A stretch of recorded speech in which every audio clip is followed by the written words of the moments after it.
സ്വയം അതെപ്പോഴും അവകാശപ്പെടുന്നത് ഞങ്ങളൊരു സാംസ്കാരിക സംഘടനയാണെന്നാണ്. പക്ഷേ അതിൻ്റെ സംഘടനയിൽ അംഗങ്ങളാകുന്ന ആൾക്കാരെ അത് പരിശീലിപ്പിക്കുന്നത് അങ്ങേയറ്റത്തെ കടുത്ത വർഗീയതയും അതോടൊപ്പം തന്നെ മതന്യൂനപക്ഷങ്ങളെ പ്രത്യേകിച്ച് മുസ്ലിങ്ങളെ ആക്രമിക്കാനായിട്ടുള്ള പരിശീലനവും. അപ്പോൾ സാംസ്കാരിക സംഘടനയ്ക്ക് എന്തിനാണ് ഇതൊക്കെയെന്ന് ചോദിച്ചു കഴിഞ്ഞാൽ ഇതൊക്കെ നമ്മുടെ ഭാരതീയ സംസ്കാരത്തിൻ്റെ ഭാഗമാണെന്നാണ് അവർ അവകാശപ്പെടുക. പക്ഷെ വേറെ ആരെങ്കിലും ആയുധങ്ങൾ എടുത്തു കഴിഞ്ഞാൽ അത് വേണമെങ്കിൽ അക്രമമായിട്ട് അവർ കാണുകയും ചെയ്യും. ഈ ഇരട്ടത്താപ്പാണ് മോഹൻ ഭഗവത്തിൻ്റെ അഭിമുഖ സംഭാഷണത്തിൽ ഉടനീളം തന്നെ കാണാൻ കഴിഞ്ഞത്.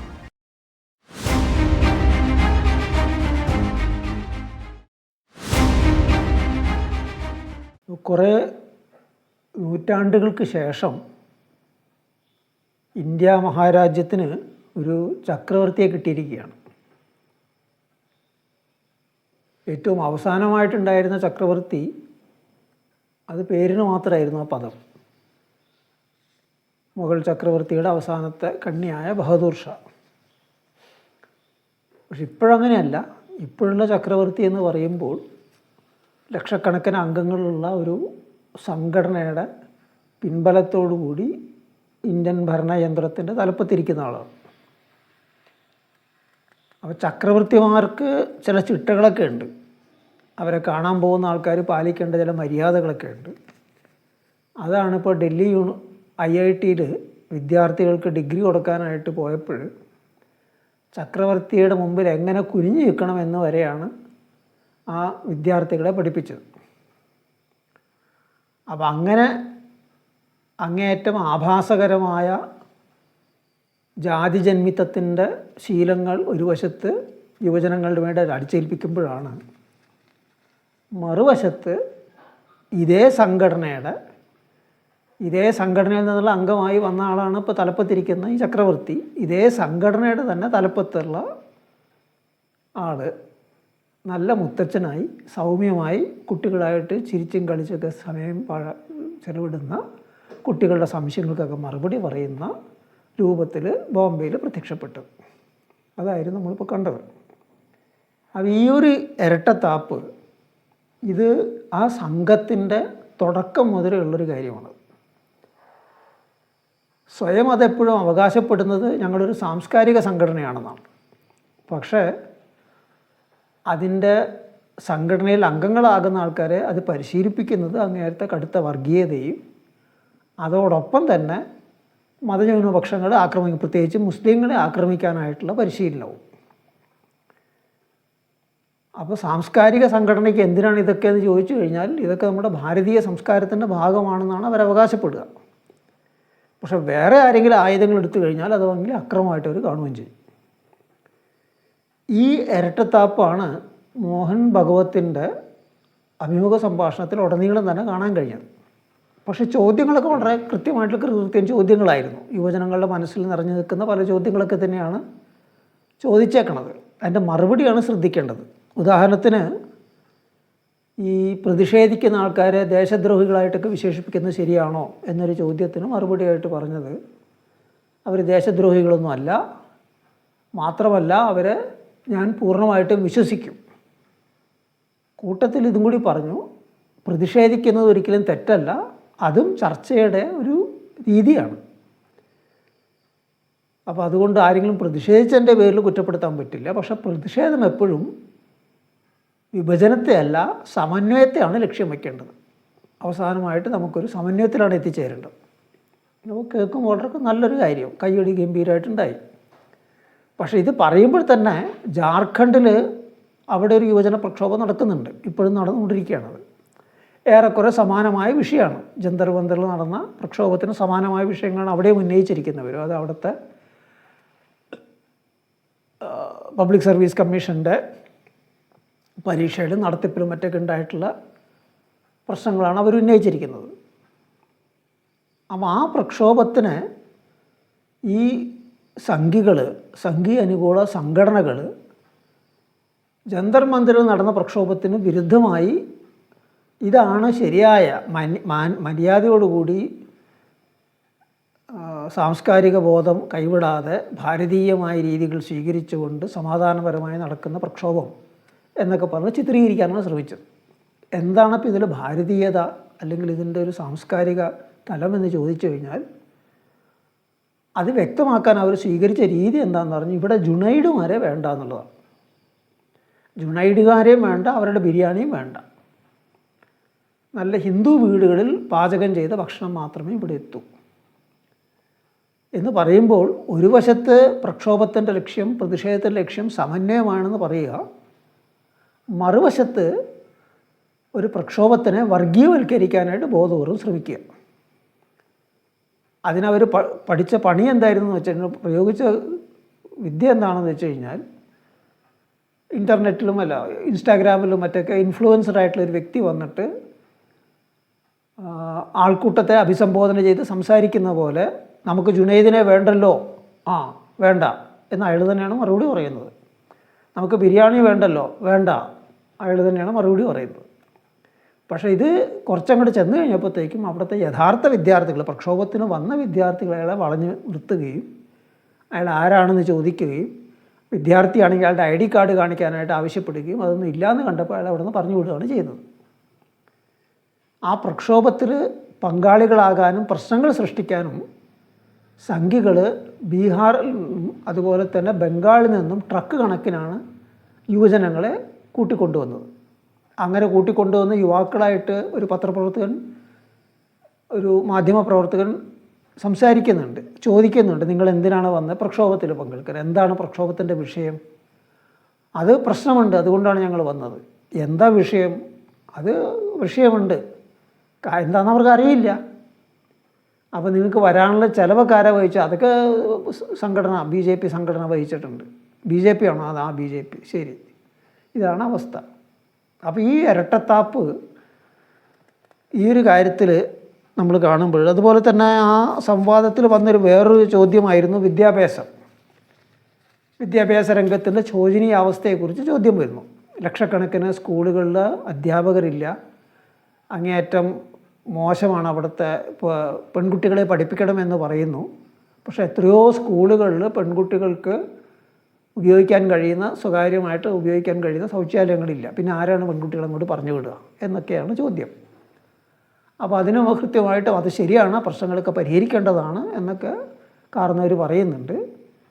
എന്നിട്ട് പറയുന്നത് ഇത്തരം പ്രശ്നങ്ങൾ പരിഹരിക്കേണ്ടത് എപ്പോഴും സർക്കാരല്ല, ആ സ്കൂൾ എവിടെയാണോ ഉള്ളത് അവിടെയുള്ള ഗ്രാമത്തിലെ ജനങ്ങൾ ചുറ്റുപാടുമുള്ള ഏതെങ്കിലും സമ്പന്നരായിട്ടുള്ള ആൾക്കാരെ കണ്ടെത്തി അവർ വഴി ഇതിന് സഹായധനം ആവശ്യപ്പെടുകയും അതിൻ്റെ സഹായത്തോടു കൂടി അവരുടെ ശ്രമവും കൂടി ചേർത്തുകൊണ്ട് ഇത്തരം പ്രശ്നങ്ങൾ പരിഹരിക്കാനാണ് ശ്രമിക്കേണ്ടത്. അതായത് സർക്കാരിൻ്റെ ചുമതല എന്നതിനെ ഒഴിഞ്ഞു മാറ്റുകയാണ് ചെയ്യുന്നത്. ഇവിടെ ഈ യുവജനങ്ങൾ ഉന്നയിച്ചൊരു ചോദ്യമുണ്ട്, കോക്രോച്ച് ജനതാ പാർട്ടിയുടെ പ്രവർത്തകനാണെന്ന് തോന്നുന്നു. പാർലമെൻറ്റ് മന്ദിരം പുതിയത് പണിയാനായിട്ട് കോടിക്കണക്കിന് രൂപയാണ് ചിലവാക്കിയിരിക്കുന്നത്. അതിൻ്റെ ചെറിയൊരു അംശം ഉണ്ടായിരുന്നെങ്കിൽ ഈ പറയുന്ന ലക്ഷക്കണക്കിന് സ്കൂളുകളുടെ സൗകര്യങ്ങൾ മെച്ചപ്പെടുത്താൻ കഴിയുമായിരുന്നു.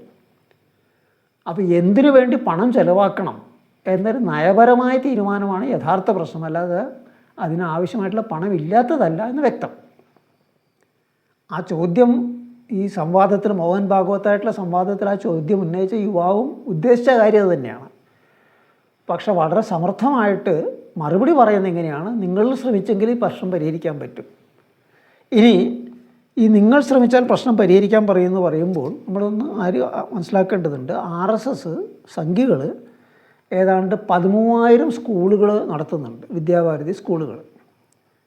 അതിൽ ശരാശരി ഫീസ് എന്ന് പറയുന്നത് 50,000 രൂപയാണ് വർഷം. സ്വകാര്യ സ്കൂളുകൾ മറ്റ് സ്കൂളുകളെ അപേക്ഷിച്ച് കുറച്ച് കുറവാണ്, ശരി തന്നെ. പക്ഷേ ഈ 50,000, ഒരു കുട്ടിക്ക് 50,000 രൂപ വർഷത്തിൽ വിദ്യാഭ്യാസത്തിന് വേണ്ടി മുടക്കാൻ കഴിയുന്ന എത്ര ആൾക്കാരുണ്ട് നമ്മുടെ രാജ്യത്ത്? ഒരു ഇടത്തരം ജീവിത നിലവാരമില്ലാത്ത ഒരാൾക്കും അത് സാധ്യമല്ല. കൂലിത്തൊഴിലാളികൾക്ക് കഴിയുന്നൊരു കാര്യമല്ല. 2 കുട്ടികളുടെ ഒട്ടും കഴിയില്ല. അപ്പോൾ ചുരുക്കത്തിൽ ആർക്ക് വേണ്ടിയാണ് അവർ ഈ സ്കൂൾ നടത്തുന്നത്? ഒന്ന്. രണ്ടാമത്, ഈ പറയുന്ന തത്വം, അതായത് സമ്പന്നരായിട്ടുള്ള ആൾക്കാരെ അവരുടെ സഹായം സ്വീകരിച്ചുകൊണ്ട് സ്വയം ശ്രമം നൽകിക്കൊണ്ട് ഈ സ്കൂളുകളൊക്കെ നടത്തിക്കൊണ്ടുപോകുന്ന രീതി ഇവർക്ക് സ്വീകരിച്ചുകൂടെ? സർക്കാർ സ്കൂളുകളിൽ വാങ്ങിക്കുന്ന ഫീസ് മാത്രം വാങ്ങിച്ചുകൊണ്ട് അല്ലെങ്കിൽ സൗജന്യമായിട്ട് പോലും സ്കൂളുകൾ നടത്തിക്കൂടെ? അപ്പോൾ ഒരു വശത്തെ വിദ്യാഭ്യാസം കച്ചവടമല്ല എന്ന് വളരെ കൃത്യമായിട്ട് പറയുകയും കയ്യടി വാങ്ങിക്കുകയും ചെയ്യുമ്പോൾ ഇപ്പുറത്ത് അതേ വിദ്യാഭ്യാസ കച്ചവടമാണ് ഇവർ നടത്തിക്കൊണ്ടിരിക്കുന്നത്. ആ കൂട്ടത്തിൽ കുറേ വർഗീയതയും കുട്ടികളുടെ മനസ്സിൽ തള്ളിക്കയറ്റുന്നുണ്ട് മറ്റൊരു കാര്യം. അപ്പോൾ ഈ പറയുന്ന ഇരട്ടത്താപ്പിൻ്റെ മറ്റൊരു ഉദാഹരണമാണത്. ഇനി വേറൊരു ഉദാഹരണം സംവരണത്തെക്കുറിച്ചാണ്. സംവരണം നിർത്താൻ സമയമായില്ലേ എന്നാണ് ചോദ്യം. ആ ചോദ്യം വന്നപ്പോൾ തന്നെ ഗംഭീര കയ്യടിയായിരുന്നു. അപ്പോൾ അതിൽ നിന്ന് നമുക്ക് ഉദ്ദേശം കേൾവിക്കാരായിട്ട് വന്നിരിക്കുന്ന ജെൻസി എന്ന് പറയുന്ന യുവജനങ്ങളുടെ ജാതീയ പശ്ചാത്തലം ഏതാണ്ട് അത് നമുക്ക് മനസ്സിലാക്കാൻ കഴിയും. അത്ര ഗംഭീര കയ്യടിയായിരുന്നു അതിന്, സംവരണം നിർത്തണ്ടേ എന്ന ചോദ്യത്തിൽ. മോഹൻ ഭാഗവത് അതിന് പറയുന്ന മറുപടി, വിവേചനം നിലനിൽക്കുന്നിടത്തോളം കാലം സംവരണം നിർത്താൻ പറ്റില്ല എന്നുള്ളത് വളരെ നല്ലത്. ഈ വിവേചനം എന്തുകൊണ്ടുണ്ടാകുന്നു? ജാതി വ്യവസ്ഥ നിലനിൽക്കുന്നിടത്തോളം കാലം കഴിയില്ല എന്നല്ല പറയുന്നത്. വിവേചനം നിൽക്കുന്നിടത്തോളം കാലം എന്തോ എവിടുന്നോ പൊട്ടിമുളച്ച് വന്നൊരു കാര്യമാണ് ഈ വിവേചനം തോന്നിപ്പോകും നമ്മൾ കേട്ട് കഴിഞ്ഞാൽ. ആ കൂട്ടത്തിൽ വേറൊരു കാര്യം കൂടി പറഞ്ഞു. ഇതുപോലെ സംവരണത്തിൻ്റെ ആനുകൂല്യങ്ങൾ കിട്ടി മെച്ചപ്പെട്ടൊരു ജീവിത നിലവാരത്തിലേക്ക് ജീവിതാവസ്ഥയിലേക്ക് എത്തിച്ചേരാൻ കഴിഞ്ഞിരിക്കുന്ന ദളിതരും ആദിവാസികളും അതുപോലെ പിന്നാക്ക ജാതിയിൽപ്പെട്ട ആൾക്കാർ, സംവരണാനുകൂല്യങ്ങൾ ലഭിക്കുന്ന ആൾക്കാർ സ്വയമേവ അത് ഒഴിയുന്നതാണ്. അപ്പോൾ അവരുടെ കൂട്ടത്തിൽ തന്നെ ദരിദ്രരായിട്ട് ആൾക്കാർക്ക് അല്ലെങ്കിൽ അത്ര അവസരം കിട്ടാത്ത ആൾക്കാർക്ക് അവസരം കിട്ടും. ശരിയാണ്, നല്ല കാര്യം തന്നെയാണത്. പക്ഷേ ഈ സ്വയം ഒഴിയൽ ഇവർക്ക് മാത്രമായിട്ട് എങ്ങനെയാണ് ബാധകമാക്കേണ്ട കാര്യമുള്ളത്? അതിലേറെയായിട്ട് അത് നടപ്പാക്കേണ്ടത് സവർണ വിഭാഗങ്ങൾക്കല്ലേ. കാരണം നൂറ്റാണ്ടുകളായിട്ട് എല്ലാവിധ ആനുകൂല്യങ്ങളും നീട്ടിക്കൊണ്ടിരിക്കുന്ന ആൾക്കാരാണ്. അതിൻ്റെ പിൻബലത്തിലാണ് അവരിപ്പോഴും നിൽക്കുന്നത്. അപ്പോൾ അവർക്കിടയിൽ പ്രത്യേകിച്ചും അതിൽ സമ്പന്നരായിട്ടുള്ള ആൾക്കാരെ സംബന്ധിച്ചിടത്തോളം ഇനി സർക്കാരിൻ്റെ യാതൊരു തരത്തിലുള്ള ആനുകൂല്യങ്ങളും അവർക്ക് നൽകരുത്.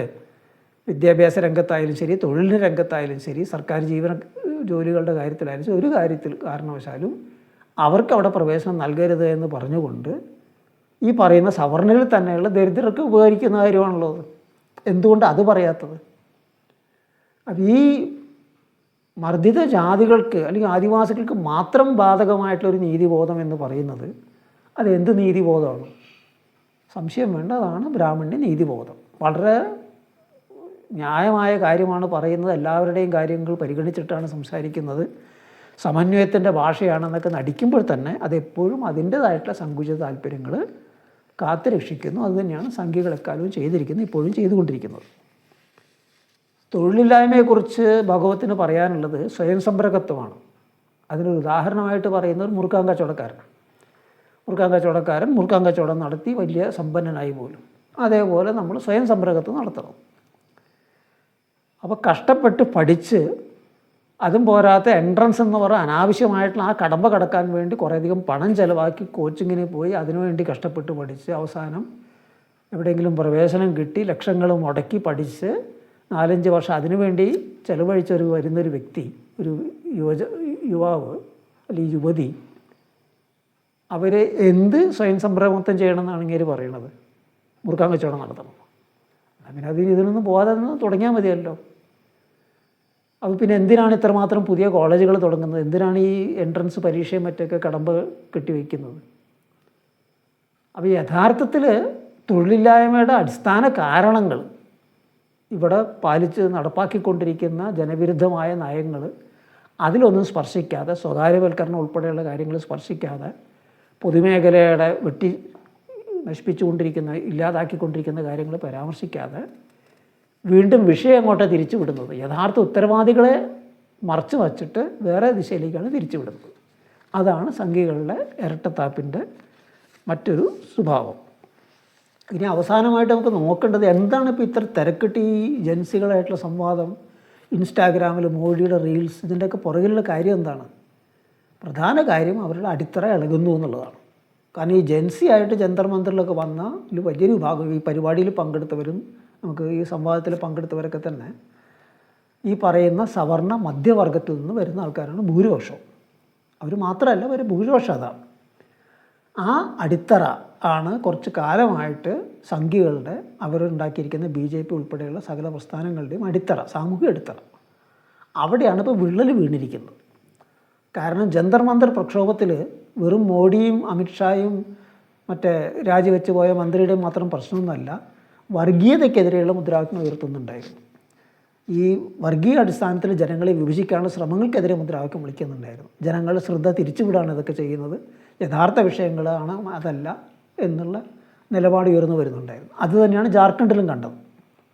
ജാർഖണ്ഡിലെ പ്രക്ഷോഭത്തിനെ അടിച്ചമർത്താനായിട്ട് ഡൽഹിയിൽ എന്തൊക്കെ നയങ്ങളാണോ സ്വീകരിച്ചത് ഏതാണ്ട് അതൊക്കെ തന്നെ അവിടെയും നടപ്പാക്കിയത്. അവിടെയും യുവജനങ്ങളെ സംബന്ധിച്ചിടത്തോളം ഇത് യുവജനങ്ങളുടെ മൗലിക അവകാശങ്ങൾക്ക് വേണ്ടിയുള്ള അടിയന്തര ആവശ്യങ്ങൾക്ക് വേണ്ടിയുള്ള പ്രക്ഷോഭമാണ്, ഇതിൽ ജാതിയെയും വർഗീയതയും കൂട്ടിക്കൊണ്ടുവരുന്നത് എന്ന കൃത്യമായ നിലപാടെടുത്തുകൊണ്ട് അവർ ഈ പറയുന്ന സംഖ്യകളെ അകറ്റി നിർത്തുകയാണ് അവിടെയും ചെയ്തത്. അപ്പോൾ ഇതുതന്നെയാണ് അവരെ അലട്ടുന്ന പ്രശ്നം. അതുകൊണ്ട് തന്നെയാണ് ഇതെങ്ങനെയെങ്കിലും അതിനെ പരിഹരിച്ച് മറികടന്നുകൊണ്ട് വീണ്ടും അവരുടെ സ്വാധീനം ഉറപ്പിച്ചെടുക്കാനായിട്ടുള്ള ആ അങ്കലാപ്പിൽ നിന്നാണ് ഈ പറയുന്ന സംവാദവും കാര്യങ്ങളൊക്കെ വരുന്നതെന്ന് നമ്മൾ മനസ്സിലാക്കുക. അപ്പോൾ അതാണ് അതിൽ സന്തോഷകരമായ കാര്യം, ഒരു നല്ല ലക്ഷണമാണത്. അപ്പോൾ അതിനെ മുറുകെ പിടിച്ചുകൊണ്ട് എങ്ങനെയാണ് അതിനെ ഇനി ശക്തിപ്പെടുത്താൻ കഴിയുക എന്ന ദിശയിൽ തന്നെയാണ് നമ്മൾ ചിന്തിക്കേണ്ടത്.